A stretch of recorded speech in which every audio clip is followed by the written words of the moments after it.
Assalamualaikum warahmatullahi wabarakatuh. Sampurasun. Hadirin sadaya para pangjejer sareng para pamilon anu kusim kuring dipika hormat.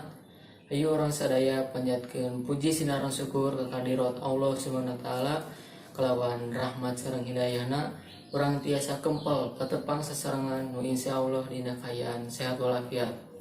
Shalawat sareng salam mugia dikucurkeun ka junjungan urang sadaya Nabi Muhammad sallallahu alaihi wasallam. Tehilap ka para kulawargana, sahabatna, tabiin tabiatna sareng ka urang sadaya salaku umatna dugi ka akhir zaman. Amin ya rabbal alamin. Tepangkeun wasta abdi Arsalam Fizul Hakim di kelas 11 MIPA 3. Sim kuring ngagem pancen janten panumbu catur.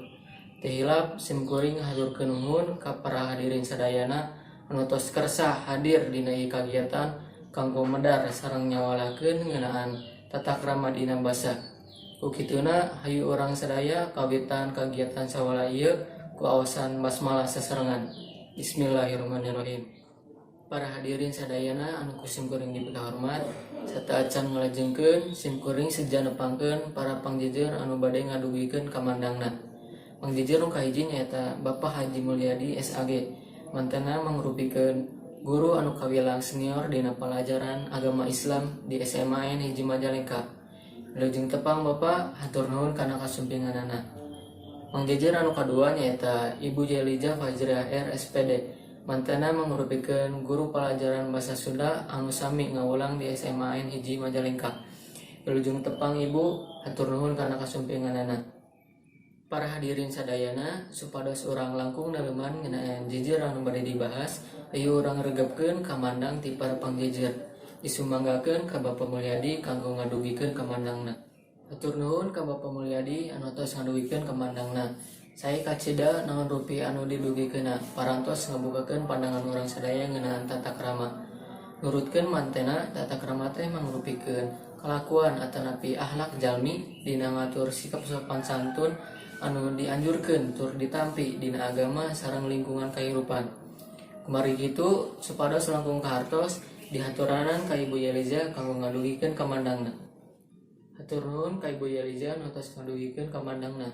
Nurutkeun mantena tata krama teh aya patalina sareng basa, di mana dina ngagunakeun basa teh urang kedah tiasa ngabedakeun sareng ngaluyukeun ragam basa atanapi unak usuk basa nu kedah digunakeun. Mana basa nu kedah digunakeun kanggo kakolot, kasaluhureun, ka urang sapantareun sareng kasahandapeun. Kulantaran waktosna sakeudeuk, salajengna sim kuring bade ngawatesan kanggo pamilon anu bade tumaros. Mangga acungkeun pandanganna tarasebatkeun nami sareng patarosanana. Hatur nuhun kapunarkan anu parantos ngadugikeun patarosanana. Nyaeta kirang langkung ngeunaan naon contona tata krama basa dina kahirupan. Disumanggakeun ka Ibu Yeliza kanggo ngawalar patarosanana. Hatur nuhun ka Ibu Yeliza tos ngawalar patarosan dipun arkan. Anu mana isi walarana nyaeta contoh tata krama basa dina kahirupan teh misalna nggunakeun kecap abdi kanggo nyarios kakolot atanapi kasaluhureun. Anu mana kecap eta teh mangrupikeun ragam basa anu lemes. Tekaraos ieu kagiatan teh parantos rengse, alhamdulillah tiasa kalaksanakeun kalayan lancar. Kukituna hayu urang sasarangan nutup ieu kagiatan ku awasan hamdalah sasarengan. Alhamdulillahirabbil alamin. Sim kuring salaku panumbu catur sareng sapara kanca nanda hapunten anu kasuhun bilih aya ucapan anu kirang marna dina mana hadirin sadayana.